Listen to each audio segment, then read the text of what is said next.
Is it necessarily easier than running your own business? Is it less? I laugh because go and ask my children. I told them, I said, don't worry, when I leave the bank, we're going to have more time together. The lie of the century.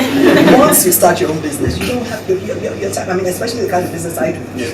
There's no time. Once you're doing an event, whether it's on a Saturday, whether it's in Maiduguri, wherever it is. And the people who, for the it can be 3 weeks to 6 months that you're planning this event, they're your latest best friends. They're in and out of your office, you're in and out of their office and their house, you know everything about them, and it's just really totally, it consumes you. So you have to really be very, very mindful that you don't let it overtake your life, because you have to keep that balance. But it's a hard thing to do, because when you're in it and you're doing it well, your business is you.